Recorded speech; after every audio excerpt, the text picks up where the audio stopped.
ನಿಸರ್ಗ ಈ ತರ ಬಂದ್ ನಾನು ಹೊಡೆದ್ಲು ಅಂತ ಕಂಪ್ಲೇಂಟ್ ಕೊಟ್ಬಿಟ್ಲು. ಇದೇನಪ್ಪ ಇದು, ತಪ್ಪೆ ಮಾಡ್ದೆ, ನಾನ್ ಯಾಕೆ ಶಿಕ್ಷೆ ಅನುಭವಿಸ್ಲಿ ಅಂತ ಕೇಸ್ 5 ವರ್ಷ ನಡೀತು. ನಿಜವಾಗ್ಲೂ ನರಕ. ಹಾಯ್ ಫ್ರೆಂಡ್ಸ್, ಚಿಕ್ಕವರಿಂದ ದೊಡ್ಡವರವರೆಗೂ ಎಲ್ರಿಗೂ ನನ್ನ ಪ್ರೀತಿಯ ನಮಸ್ಕಾರ. ಫ್ರೆಂಡ್ಸ್, ನಾನು ಈ ವಿಡಿಯೋ ಮಾಡ್ತಿರೋ ಉದ್ದೇಶ ಅವೇರ್ನೆಸ್ಗೆ ಅಂತ. ನನಗಾಗಿರೋ ತೊಂದ್ರೆ ಬೇರೆ ಯಾರಿಗೂ ಆಗದೆ ಇರ್ಲಿ ಅನ್ನೋ ಒಂದು ಉದ್ದೇಶದಿಂದ ಈ ವಿಡಿಯೋ ಮಾಡ್ತಾ ಇದ್ದೀನಿ. ದಯವಿಟ್ಟು ಸ್ಕಿಪ್ ಮಾಡದೆ ನೋಡಿ, ಓಕೆ ಫ್ರೆಂಡ್ಸ್. ನಮ್ಮ ದೇಶದಲ್ಲಿ ಕಾನೂನು ಒಂದೇ ಇದೆ, ಆದ್ರೆ ಅದು ಸಾಹುಕಾರಿಗೊಂಥರ, ಬಡವರಿಗೊಂಥರ. ಸಾಹುಕಾರರು ದುಡ್ಡಿರುತ್ತಲ್ವಾ, ಅವ್ರು ತಪ್ಪು ಮಾಡಿದ್ರು ಕೂಡ ಅದರಿಂದ ಬಚಾವ್ ಹೋಗ್ಬಿಡ್ತಾರೆ. ಆದ್ರೆ ಬಡವರು ತಪ್ಪು ಮಾಡದೇ ಇದ್ರು ಕೂಡ ಕೆಲವು ಸಲ ಶಿಕ್ಷೆನ ಅನುಭವಿಸ್ಬೇಕಾಗುತ್ತೆ. ನಾನು ಕೂಡ ಇದೇ ರೀತಿ ಒಂದು ಇನ್ಸಿಡೆಂಟ್ ಅಲ್ಲಿ ಸಿಕ್ಕಾಕೊಂಡಿದ್ದೆ, ಯಾವುದೇ ರೀತಿ ತಪ್ಪು ಮಾಡ್ದೇನೆ.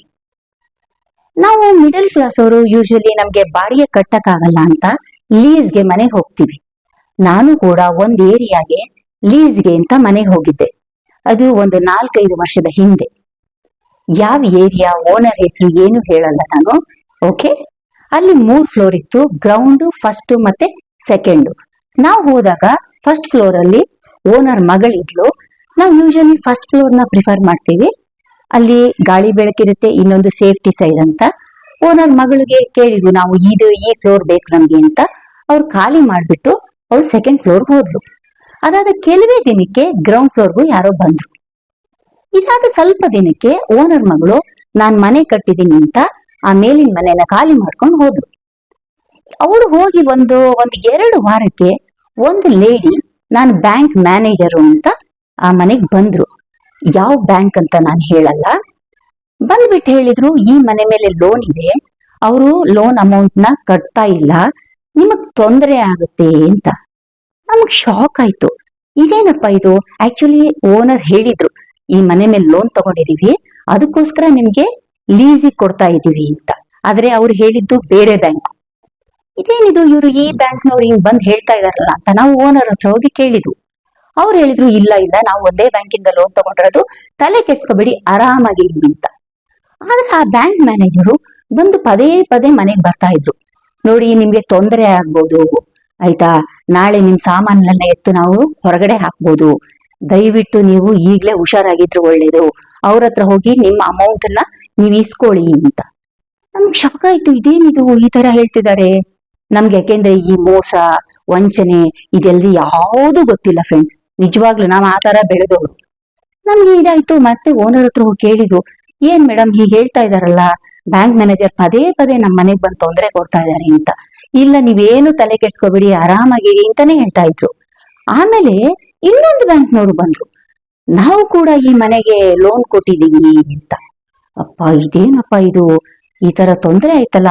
ನಾನು ಫಸ್ಟ್ ಬ್ಯಾಂಕ್ ಬಂದ್ರಲ್ಲ ಮ್ಯಾನೇಜರು, ಅವ್ರಿಗೆ ಕೇಳ್ದೆ, ಏನ್ ಮೇಡಮ್, ಯಾವ ಬೇಸಿಸ್ ಮೇಲೆ ನೀವು ಲೋನ್ ಕೊಟ್ರ, ಏನು 2 ಬ್ಯಾಂಕ್ನವರು ನಾವು ಕೊಟ್ಟಿದೀವಿ ಅಂತಿರಲ್ಲ ಅಂತ ಹೇಳ್ಬಿಟ್ಟು ನಾನು ಸ್ವಲ್ಪ ದಬಾಯಿಸ್ದೆ ಅವರಿಗೆ. ಅವ್ರಿಗೆ ಏನ್ ಅನಿಸ್ತೋ ಏನೋ, ನೀವ್ ಹೇಗಾರಾಗ್ಲಿ ನೀವು ಸ್ಟೇ ತರಕ್ ಓಡಾಡಿ ಅಂತ ಹೇಳಿದ್ರು. ನಾವು ಬಹಳ ಕಷ್ಟಪಟ್ಬಿಟ್ಟು ಹೇಗೋ ಒಂದು ಸ್ಟೇ ಅಂತ ತಂದ್ಕೊಂಡು, ಕೋರ್ಟಿಗೆ ಸುತ್ತಿ ಸ್ಟೇ ಅಂತ ತಂದ್ಕೊಂಡು, ಆದ್ರೂ ಹೇಳಿದ್ರವ್ರು, ನಿಮ್ಗೆ ತೊಂದರೆ ಆಗೋದಂತೂ ಖಂಡಿತ, ಈಗ ಸದ್ಯಕ್ಕೆ ಸ್ಟೇ ಇದೆ ಆಯ್ತಾ, ಮುಂದೆ ನಿಮ್ಗೆ ತೊಂದರೆ ಆಗತ್ತೆ, ನೀವು ಹೆಂಗಾರು ಮಾಡಿ ದುಡ್ಡನ್ನ ಇಸ್ಕೊಳ್ಳಿ ಅಂತ. ನಾವು ಓನರ್ ಹತ್ರ ಹೋಗ್ಬಿಟ್ಟು ಕೇಳಿದ್ವು, ನೋಡಿ ಮೇಡಮ್, ಈ ತರ ನಮಗ್ ತುಂಬಾ ತೊಂದರೆ ಆಗ್ತಾ ಇದೆ, ದಯವಿಟ್ಟು ನೀವು ಏನಾರು ಮಾಡಿ. ನಾವು ಕೊಟ್ಟಿದ್ದು 5.5 ಲಕ್ಷ. ಅದು ನಿಮ್ಗೆ ಅನ್ಸ್ಬೋದು ಇದೇನೇ 5.5 ಲಕ್ಷ ಅಂತ, ಆದ್ರೆ ಅದು ನಮ್ಗೆ ತುಂಬಾ ದೊಡ್ಡ ಅಮೌಂಟ್ ಫ್ರೆಂಡ್ಸ್. ಅದನ್ನ ಒಂದೊಂದು ರೂಪಾಯಿನೂ ಸೇರಿಸಿ ನಾವು ಅಷ್ಟನ್ನ ಜೊತೆ ಮಾಡ್ಬೇಕಾದ್ರೆ ನಮ್ಗೆ ಗೊತ್ತು ಎಷ್ಟು ನಾವು ಕಷ್ಟಪಟ್ಟಿದೀವಿ ಅಂತ ಹೇಳ್ಬಿಟ್ಟು ಆಯ್ತಾ. ನಾವು ಕೇಳಿದ್ದು, ಅವ್ರು ಇಲ್ಲ ಅಂತಾನೆ ವಾದ ಮಾಡ್ತಾ ಇದ್ರು. ಕೊನೆಗೊಂದಿನ ತಿರ್ಗೆ ಬಿದ್ಬಿಟ್ರು ಅವರು, ಇಲ್ಲ ನಾವು ಕೊಡೋದೇ ಇಲ್ಲ, ನಾವು ಕೊಟ್ಟಿದೀವಿ, ಹೋಗಿ ಏನ್ ಮಾಡ್ತೀರಾ ಮಾಡ್ಕೊಳ್ಳಿ ಅಂತ. ನಮಗೆ ಇದೇನಪ್ಪ ಇದು, ಅಗ್ರಿಮೆಂಟ್ ಕಾಪಿ ನಮ್ಮ ಹತ್ರ ಇದೆ, ನೀವು ಕೊಟ್ಟಿದೀವಿ ಅಂತ ಹೇಳ್ತಿರಲ್ಲ ಅಂತ ಹೇಳ್ಬಿಟ್ಟು ಕೆಳಗಿನ ಮನೆಯವರು ಸ್ವಲ್ಪ ಜೋರು ಫ್ರೆಂಡ್ಸ್. ಅವ್ರು ಸ್ವಲ್ಪ ಜೋರು, ಕ್ಲಾಸ್ಗೂ ಸೈ ಮಾಸ್ಗೂ ಸೈ ಅಂತ ಸಖತ್ ಜೋರು. ಅವ್ರು 2 ಬಿಟ್ಟೇ ಬಿಟ್ರು. ಸರಿ, ಸಖತ್ ಗಲಾಟೆ ಕೂಡ ಆಯ್ತು. ಆಕ್ಚುಲಿ ಗಲಾಟೆ ಆದಾಗ ನಾನು ನಮ್ಮ ತಂದೆ ಜೊತೆ ಹೋಗಿದ್ದೆ. ಯಾಕೆ ಅಂದ್ರೆ ನಮ್ಮ ತಂದೆ ಹಾರ್ಟ್ ಪೇಷಂಟ್, ಅವ್ರಿಗೆ ಏನಾದ್ರು ತೊಂದರೆ ಆದ್ರೆ ಅಂತ ಹೇಳ್ಬಿಟ್ಟು ನಾನು ಅವ್ರ ಜೊತೆ ಹೋಗಿದ್ದೆ. ಅಲ್ಲಿ ಇನ್ಸ್ಪೆಕ್ಟ್ರು ಎಲ್ಲರೂ ಬಂದಿದ್ರು. ಅವ್ರೆಲ್ಲರಿಗೂ ಗೊತ್ತು ನಾನು ಏನು ತಪ್ಪು ಮಾಡಿಲ್ಲ, ನಾನು ಒಂದು ಕಡೆ ನಿಂತಿದ್ದೆ ಅಷ್ಟೇ ನೋಡ್ತಾ. ಸೊ ಗಲಾಟೆ ಎಲ್ಲ ಆಯ್ತು. ಆಮೇಲೆ ಅದು ಗಲಾಟೆ ಆಗೋ ಜೊತೆಗೆ ಅವಳು ಓನರ್ ಮಗಳು ಏನ್ ಮಾಡಿದ್ಲು, ನಿಸರ್ಗ ಈ ತರ ಬಂದ್ ನನಗೆ ಹೊಡೆದ್ಲು ಅಂತ ಕಂಪ್ಲೇಂಟೇ ಕೊಟ್ಬಿಟ್ಲು. ನಾನು ಇನ್ಸ್ಪೆಕ್ಟರ್ ಕೇಳಿದ್ರು, ಇದೇನು ಸರ್ ನನ್ನ ಮೇಲೆ ಕಂಪ್ಲೇಂಟ್ ಕೊಟ್ಟಿದ್ದಾಳೆ, ನಾನು ಏನು ಮಾಡೇ ಇಲ್ಲ, ನಿಮಗ್ ಗೊತ್ತಿದೆ ಅಲ್ವಾ ಅಂತ. ಅವ್ರು ಹೇಳಿದ್ರು, ಹೌದು ಮೇಡಮ್, ಇದನ್ನ ತಲೆ ಕೆಡ್ಸ್ಕೋಬೇಡಿ, ಇದು FIR ಆಗಿದ್ದಂಗೆ ನಾನು ನೋಡ್ಕೊಳ್ತೀನಿ ಅಂತ ಹೇಳಿದ್ರು. ಸರಿ ಅಂತ ಹೇಳಿದೆ. ಸ್ವಲ್ಪ ಒಂದ್ 2 ದಿನಕ್ಕೆ ಇನ್ಸ್ಪೆಕ್ಟರ್ ಮನೆಗೆ ಬಂದ್ರು. ಇಲ್ಲ ಮೇಡಮ್, FIR ಆಗ್ಲೇಬೇಕಿದು, ಯಾಕೆಂದ್ರೆ ಅವಳದು ಪೊಲಿಟಿಷಿಯನ್ಸ್ ಪ್ರೆಷರು ಮತ್ತೆ ಯಾವ್ದೋ ಮಹಿಳಾ ಸಮಾಜದ ಪ್ರೆಷರ್ ಎಲ್ಲ ಬಂದ್ಬಿಡ್ತು, ಇದು FIR ಆಗ್ಬಿಡುತ್ತೆ ಅಂತ. ನನಗೆ ನಿಜವಾಗ್ಲೂ ತಲೆ ಕೆಟ್ಟು ಹೋಯ್ತು ಫ್ರೆಂಡ್ಸ್. ನಾನ್ ತಪ್ಪೇ ಮಾಡಿಲ್ಲ, ಇದೇನಪ್ಪ ಇದು, ತಪ್ಪೇ ಮಾಡಿದೆ, ನಾನ್ ಯಾಕೆ ಶಿಕ್ಷೆ ಅನುಭವಿಸ್ಲಿ ಅಂತ ನಾನು ಕೇಳಿದೆ ಇನ್ಸ್ಪೆಕ್ಟರ್ಗೆ. ಸರ್ ಇದೇನ್ ಸರ್ ಈ ತರ ಹೇಳ್ತಾ ಇದ್ದೀರಾ? ಇಲ್ಲ ಮೇಡಮ್, ನಾವೇನು ಮಾಡಕ್ ಆಗೋದಿಲ್ಲ. ಸರಿ ಫ್ರೆಂಡ್ಸ್, ಆಮೇಲೆ ಕೋರ್ಟ್ ಕೇಸ್ ಆಗೋಯ್ತು ನನ್ ಮೇಲೆ. ನಂಬರ್ 1 ಇದು ಆಯ್ತಾ. ಎಷ್ಟು ತೊಂದರೆ ಅನ್ಭವಿಸ್ತೆ ಫ್ರೆಂಡ್ಸ್. ಅದ್ ಕೇಸ್ 5 ವರ್ಷ ನಡೀತು. 5 ವರ್ಷ ಫ್ರೆಂಡ್ಸ್. ನಿಜವಾಗ್ಲೂ ನರಕ ಏನು ಅಂದ್ರೆ ನಾನ್ ನೋಡ್ಬಿಟ್ಟೇನೆ ಫ್ರೆಂಡ್ಸ್, ನಿಜವಾಗ್ಲೂ ಹೇಳ್ತೀನಿ. ನಿಜವಾಗ್ಲೂ ತಪ್ಪು ಮಾಡದೇನೆ ಶಿಕ್ಷೆ ಅನುಭವಿಸಿದೆಯಲ್ಲ, ಅದು ತುಂಬಾ ಕಷ್ಟ ಫ್ರೆಂಡ್ಸ್. ನಿಜವಾಗ್ಲೂ ಹೇಳ್ತೀನಿ. ಒಬ್ಬ ಲಾಯರ್ ಹಿಡ್ಕೊಂಡು ಹೇಗೋ ಕೇಸ್ ಮಾಡಿದ್ರು. ಆದ್ರೆ ಅಲ್ಲಿ ಹೋದ್ರೆ ಆ ಜಡ್ಜ್ ಕೂಡ ಅವ್ರ ಪರವಾಗಿ ಫ್ರೆಂಡ್ಸ್. ನಿಮಗ್ ಗೊತ್ತಲ್ವಾ ಹೇಗಿರುತ್ತೆ ಅಂತ ಈಗ ಪ್ರಪಂಚದಲ್ಲಿ. ಅವ್ಳು ಫುಲ್ ಅವ್ರ ಫೇವರೇಯ. ನಾನು ಹೇಳ್ತಾ ಇದ್ದೀನಿ, ನಾನೇನು ತಪ್ಪು ಮಾಡಿಲ್ಲ, ನಮ್ ಕೊಟ್ಟಿದ್ದ ದುಡ್ಡು ನಾವ್ ಇಸ್ಕೊಳಕ್ ಹೋದು, ಅದು ನಾನ್ ನಮ್ ತಂದೆ ಜೊತೆ ಹೋಗಿದ್ದು ಅಂತ. ಅಲ್ಲಿ ಹೇಳೋದೊಂದ, ಇಲ್ಲ ಇವ್ರಿಗೆಲ್ಲ ಕೊಟ್ಟಾಗಿದೆ ಅಂತ. ಅಗ್ರಿಮೆಂಟ್ ಕಾಪಿ ಇದೆ ಅಂದ್ರೂ ಅವ್ರ ಜಡ್ಜ್ ಕೇಳಂಗೆ ಇಲ್ಲ, ಏನು ಇಲ್ಲ ನಿಮ್ಗೆ ಕೊಟ್ಟಾಗಿದೆ ಅಂತ.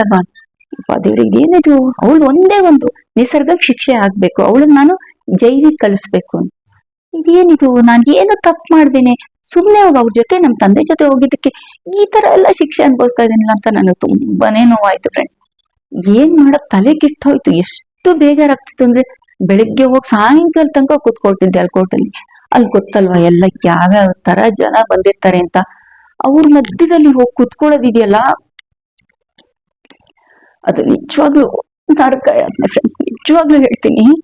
ಯಾಕೆಂದ್ರೆ ನಾವು ಮಾನ ಮರ್ಯಾದೆ ಅದೇ ದೊಡ್ಡದು ಅಂತ ಹೇಳಿ ಬಂದವರು ನಿಜವಾಗ್ಲೂ ಬಹಳ ಈಗ ನೆನ್ಸ್ಕೊಂಡ್ರೆ ಎಷ್ಟು ಬೇಜಾರಾಗುತ್ತೆ ಗೊತ್ತಾ. ಅದನ್ನೆಲ್ಲ ಹೇಗೆ ನಾನು ಕ್ರಾಸ್ ಮಾಡ್ಕೊಂಡ್ ಬಂದೆ ಅಂತ ಅನ್ಕೊಳ್ತೀನಿ. ನಿಜವಾಗ್ಲೂ ಬಹಳ ಅನ್ಭವಿಸ್ಬಿಟ್ಟೆ 5 ವರ್ಷ. ಆಮೇಲೆ ಕೇಸ್ ನಡೆಯಕ್ ಶುರುವಾಯ್ತು. ಅವಳು ಆ ಜಡ್ಜ್ ಫುಲ್ ಅವಳ ಫೇವರೇ. ನಾನು ನಿಜವಾಗ್ಲೂ ಆಯ್ತು, ನನ್ ಕತೆ ಆಯ್ತು, ಏನೋ ಆಗೋಗುತ್ತೆ. ಯಾಕೆಂದ್ರೆ ನಮ್ಮ ಹತ್ರ ದುಡ್ಡಿಲ್ಲ ಫ್ರೆಂಡ್ಸ್. ಏನ್ ಮಾಡೋಣ ನಾವು. ಆ ಲಾಯರು ಬಂದಾಗೆಲ್ಲ 5,000 ಕೊಡಿ, 10,000 ಕೊಡಿ, 5,000. ನಾವ್ ಈ 5.5 ಲಕ್ಷ ಇಸ್ಕೊಳ್ಳೋದಿಕ್ಕೆ ಸಾಲ ಮಾಡಕ್ ಶುರು ಮಾಡಿದ್ವು. ಏನ್ ಮಾಡೋದು, ಎಷ್ಟು ಅಂತ ಸಾಲ ಮಾಡ್ತೀರಾ ಹೇಳಿ. ಸುಮಾರು 2.5 ಲಕ್ಷ ನಾವು ಸಾಲ ಮಾಡಿದ್ದು ಫ್ರೆಂಡ್ಸ್. ನಿಜವಾಗ್ಲೂ ಅದೆಲ್ಲ ನೆನ್ಸ್ಕೊಂಡ್ರೆ ಈಗ ತುಂಬಾನೇ ನೋವಾಗುತ್ತೆ. ನಾನು ಇದ್ದು ಬದ್ದು ದೇವ್ರಿಗೆಲ್ಲ ಕೈ ಮುಗ್ದಿದ್ದೀನಿ ಫ್ರೆಂಡ್ಸ್. ನಿಜವಾಗ್ಲೂ ಇದರಿಂದ ಹೇಗಾದ್ರೂ ಮಾಡಿ ಬಚಾವ್ ಮಾಡು. ನೋಡಿ, ತಪ್ಪು ಮಾಡಿದ್ರೆ ಎಷ್ಟೆಲ್ಲ ನೋವು ಅನ್ಭವಿಸ್ತೀವಲ್ವಾ ನಾವು. ಹೇಗಾದ್ರೂ ಮಾಡಿ ಬಚಾವ್ ಮಾಡು ಅಂತ ಹೇಳ್ಬಿಟ್ಟು ಯಾವ ದೇವ್ರಿಗೆ ನೋಡಿದ್ರೆ ಕೈ ಮುಗಿತಾ ಇದ್ದೆ. ಆಮೇಲೆ ಒಂದು ಫೈನ್ ಡೇ ಅಲ್ಲಿ ಜಡ್ಜ್ ಚೇಂಜ್ ಆದ್ರು. ಅದೇನು ನಿಜವಾಗ್ಲೂ ಯಾವ ದೇವ್ರು ಇದ್ ಮಾಡಿದ್ರು ಜಡ್ಜ್ ಚೇಂಜ್ ಆದ್ರು. ಅವ್ರಿಗೆ ಗೊತ್ತು ಏನಂತ ಹೇಳಿದ್ರೆ, ಈ ಓನರು ಮತ್ತೆ ಗಂಡ ಹೆಂಡತಿ ಮಗಳು ಮತ್ತೆ ಅಳಿಯ ಇವ್ರಿಷ್ಟು ಜನ ಎಲ್ಲ ಬ್ಯಾಂಕಲ್ಲೂ ಲೋನ್ ಮಾಡಿದ್ರಂತೆ. ಸುಮಾರು 20 ಕೋಟಿ ಲೋನ್ ಮಾಡಿದ್ರಂತೆ ಫ್ರೆಂಡ್ಸ್. ಯಾವ ಬ್ಯಾಂಕ್ನವ್ರು ಹೆಂಗ್ ಕೊಟ್ರು ಅದೇನೋ ದೇವ್ರಿಗೆ ಗೊತ್ತು. ನಾವೇನಾದ್ರೂ ಹೋಗಿ ಲೋನ್ ಕೇಳಕ್ ಹೋದ್ರೆ ನಮ್ ನೋಡಿ ಇದೋಗ ಮೇಲೆ ಅಂತಾರೆ ಅಲ್ವಾ. ಯಾರು ಕೊಡೋದಿಲ್ಲ. ಅದ್ ಯಾವ ಬೇಸಿಸ್ ಮೇಲೆ ಅವ್ರಿಗೆ ಕೊಟ್ರು ಏನೋ. ಸುಮಾರು 20 ಕೋಟಿ ದೊಡ್ಡ ಫ್ರಾಡ್. ಅವ್ರೆಲ್ಲ ಫ್ರಾಡ್ ಅಂತದ ಅವ್ರ ಪರ್ಸನಲ್ಲು. ಆದ್ರೆ ಇದೆಲ್ಲ ಅವ್ರಿಗೆ ಜಡ್ಜಿಗೆ ಗೊತ್ತಾಗಿತ್ತು ಅಂತ ಕಾಣತ್ತೆ. ಸೊ ಹಾಗಾಗಿ ಅವ್ರು ಏನ್ ಮಾಡಿದ್ರು, ಸ್ವಲ್ಪ ನಮ್ ಫೇವರ್ ಆಗಕ್ ಶುರುವಾದ್ರು. ಅವಾಗ ಎಲ್ಲೋ ಒಂದು ಚೂರ್ ಜೀವ ಬಂದಂಗಾಯ್ತು. ಏನೋ ಜಡ್ಜ್ ನಮ್ಗ್ ಪರವಾಗಿದಾರಲ್ಲ ಅಂತ. ಆಮೇಲೆ ಒಂದ್ ಫೈನ್ ಡೇ ಅವಳು ಕೋರ್ಟಿಗೆ ಬರೋದೇ ಬಿಟ್ಬಿಟ್ಲು. ಆಮೇಲೆ ಈ ಲಾಯರ್ ನನ್ ದುಡ್ಡು ಕೊಟ್ಟು ಸಾಕಾಗೋಗಿತ್ತು. ಬೆಳಗಿಂದ ಸಾಯಂಕಾಲದೊಳಗೆ ಅಷ್ಟು ಜನದ ಮಧ್ಯೆ ಯಪ್ಪಾ ದೇವ್ರೆ, ಅಲ್ಲಿ ಕುತ್ಕೊಳ್ಳೋದ್ ಬೇರೆ ಹಿಂಸೆ. ಈ ಲಾಯರು ಸುಮ್ನೆ ಬಂದ್ 1 ಡೇಟ್ ತಗೊಳೋದಕ್ಕೆ ದುಡ್ಡು ಕೊಡಿ. ಎಷ್ಟು ಕೊಡೋದು ಫ್ರೆಂಡ್ಸ್. ನಿಜವಾಗ್ಲೂ ಅಪ್ಪ, ನರಕ ಅಂದ್ರೆ ನರಕನೇ. ಆಮೇಲೆ ಅವನು ಲಾಯರ್ ಬರೋದ್ ಬಿಟ್ಬಿಟ್ಟ. ನನ್ಗೆ ಏನ್ ಮಾಡ್ಲಿ ಅಂತಾನೆ ಗೊತ್ತಾಗ್ತಿಲ್ಲ. ತಲೆ ಕೆಟ್ಟೋಯ್ತು, ಏನ್ ಮಾಡೋದು. ಒಂದ್ ಫೈಟ್ ನಾ ಜಡ್ಜ್ ಹತ್ರ ಕೈ ಮುಗಿದು ಕೇಳ್ಕೊಂಡೆ, ಸರ್ ನಾನು ಯಾವ್ದೇ ತಪ್ಪು ಮಾಡಿಲ್ಲ ಸರ್, ನಿಜವಾಗ್ಲೂ ಹೇಳ್ತೀನಿ ನೋಡಿ, ಅಗ್ರಿಮೆಂಟ್ ಕಾಪಿ ನಮ್ಮ ಹತ್ರ ಇದೆ, ನಾವು ಕೊಟ್ಟಿದ್ದು ನಮಗ್ ಕೇಳಕ್ ಹೋಗಿದ್ದಷ್ಟೇ. ಅದು ನಾನ್ ನಮ್ ತಂದೆ ಜೊತೆ ಹೋಗಿತ್ತು. ಅವ್ಳು ನೋಡಿದ್ರೆ ನನ್ ಮೇಲೆ ಈ ತರ ಹಾಕ್ಬಿಟ್ಲು ಕೇಸ್ನ ಅಂತ. ಅವ್ರಿಗೆ ಏನ್ ಅನಿಸ್ತೋ ಏನೋ, ಅದು ಅವ್ರಿಗೆ ಅವ್ಳ ಬ್ಯಾಕ್ ಗ್ರೌಂಡ್ ಎಲ್ಲ ಗೊತ್ತಿತ್ತು ಅಂತ ಕಾಣುತ್ತೆ. ಸೊ ಹಾಗಾಗಿ ಅವರು ಒಂದ್ ಫೈನ್ ಡೇ ಇವತ್ತು ಅವ್ರು ನೆನ್ಸ್ಕೊಳ್ತೀನಿ, ಆ ಕೇಸ್ನ ಡಿಸ್ಮಿಸ್ ಮಾಡಿದ್ರು. ನೀನ್ ಒಳ್ಳೆ ಫ್ಯಾಮಿಲಿಯಿಂದ ಬಂದಿದ್ಯಾ ಅಂತ ಕಾಣಿಸುತ್ತೆ, ಈ ಕಡೆ ಕೋರ್ಟ್ ಕಡೆ ತಿರುಗಿ ನೋಡ್ಬೇಡ ಯಾವತ್ತು ಅಂತ ಹೇಳ್ಬಿಟ್ಟು ನನ್ ಕಳ್ಸ್ಕೊಟ್ರು. ನಿಜವಾಗ್ಲೂ ಇವತ್ತಿಗೂ ನಾನು ಅವ್ರನ್ನ ತುಂಬಾ ನೆನ್ಸ್ಕೊಳ್ತೀನಿ. ನಿಜವಾಗ್ಲೂ ಫ್ರೆಂಡ್ಸ್, ನಿಜವಾಗ್ಲೂ ಹೇಳ್ತೀನಿ, ಆ ನೋವು ಯಾರು ಬೇಡ, ನಿಜವಾಗ್ಲೂ ಹೇಳ್ತೀನಿ. ಅದ್ 5 ವರ್ಷ ಅನುಭವಿಸಿದ್ನಿಲ್ಲ ನರಕ ಯಾತನೆ, ಅದ್ ಯಾರಿಗೂ ಬೇಡ, ನಿಜವಾಗ್ಲೂ ಹೇಳ್ತೀನಿ. ಆಮೇಲೆ ಅದರಿಂದ ಹೇಗೋ ಬಚಾವಾದ್ವು. ಅದು ಯಾರೋ ಆ ಮನೆ ತಗೊಂಡ್ರು, ನಮ್ಗೆ ಅಮೌಂಟ್ ವಾಪಸ್ ಬಂತು ಆಯ್ತಾ. ಏನು ಎಕ್ಸ್ಟ್ರಾ ಖರ್ಚು ಮಾಡಿದ್ ಬರ್ಲಿಲ್ಲ, ಅದ್ರ ಅಮೌಂಟ್ 5.5 ಲಕ್ಷ ಬಂತು. ಅದಾದ ಕೆಲವೇ ದಿನಕ್ಕೆ ಅವಳು ಬ್ಯಾಂಕ್ನವ್ರಿಗೆಲ್ಲ ಟಾರ್ಚರ್ ತಾಳರ್ದೆ ಅವಳೇನೋ ಸೂಸೈಡ್ ಮಾಡ್ಕೊಂಡು ಸತ್ತೋದ್ಲಂತೆ. ಆಮೇಲೆ ಅವನ್ ಲಾಯರು ಸತ್ ಹೋದ, ನಮ್ ದುಡ್ಡು ತಿಂದಿ ಜಾಸ್ತಿಯಾಗಿ. ನೋಡಿದ್ರ, ನಾನ್ ಹೇಳೋದು, ದೇವ್ರನ್ನ ನಂಬಿದ್ರೆ ಯಾವತ್ತೂ ಕೈ ಬಿಡಲ್ಲ ಅಲ್ವಾ. ನಾನ್ ಹೇಳೋದು, ನಾವ್ ಯಾರಿಗೂ ಒಳ್ಳೇದ್ ಮಾಡಕ್ ಆಗದಿರೋ ಚಿಂತೆ ಇಲ್ಲ, ಆದ್ರೆ ಕೆಟ್ಟದ್ ಮಾತ್ರ ಮಾಡಬಾರ್ದು ಅಲ್ವಾ. ಆದ್ರೂ ಒಳ್ಳೇದ್ ಮಾಡೋಣ, ಆದ್ರೆ ಕೆಟ್ಟದ್ ಮಾಡಬಾರ್ದು. ಏಕೆಂದ್ರೆ ಅವನು ಬಯಸ್ತಾನ ನೋಡ್ತಾ ಅಲ್ವಾ. ನಾವು ನಂಬಿರೋದು ಅವನನ್ನೆಯ. ಏನ್ ಹೇಳ್ತೀರಾ ಫ್ರೆಂಡ್ಸ್? ಇದೇ ರೀತಿ ಕೇಸಸ್ ಸಿಕ್ಕಾಪಟ್ಟೆ ಆಗ್ತಾ ಇದೆ. ಎಲ್ಲೂ ನೋಡಿದ್ರು ಯಾರ್ಯಾರು ಲೀಸ್ಗೆ ಹೋಗಿದ್ದಾರೆ, ಎಲ್ಲರೂ ಈ ತರ ತುಂಬಾ ಜನ ಈ ತರ ಅನುಭವಿಸ್ತಾ ಇದ್ದಾರೆ. ಯಾಕೆ ಈ ತರ ಮೋಸ ಮಾಡ್ತಾರೆ ಅಂತ ಗೊತ್ತಾಗಲ್ಲ. ನಾವೆಲ್ಲ ಕಷ್ಟಪಟ್ಟು ದುಡ್ದಿದ್ದನ್ನ, ಈಗ ನಮ್ಮ ಹತ್ರ ತುಂಬಾ ದುಡ್ಡಿದ್ರೆ ಅಯ್ಯೋ ಹೋಗ್ಲಿ ಬಿಡು ಅಂತ ಹೇಳ್ಬಿಟ್ಬಿಡ್ಬೋದು.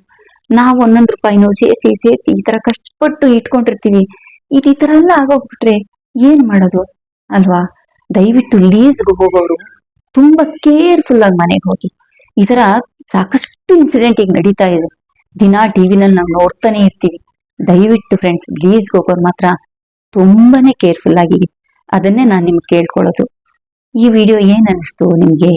ನೀವು ಕೂಡ ಇದೇ ರೀತಿ ಏನಾದ್ರು ಸಿಕ್ಕಾಕೊಂಡಿದ್ರೆ ಕಮೆಂಟ್ ಮಾಡಿ ತಿಳಿಸಿ. ಇಷ್ಟೊತ್ತು ಈ ವಿಡಿಯೋ ನೋಡಿದ್ದಕ್ಕೆ ತುಂಬಾ ಥ್ಯಾಂಕ್ಸ್. ನೆಕ್ಸ್ಟ್ ವಿಡಿಯೋದಲ್ಲಿ ಸಿಗೋಣ. ಅಲ್ಲಿವರೆಗೂ ಟೇಕ್ ಕೇರ್ ಫ್ರೆಂಡ್ಸ್. ಬಾಯ್ ಬಾಯ್.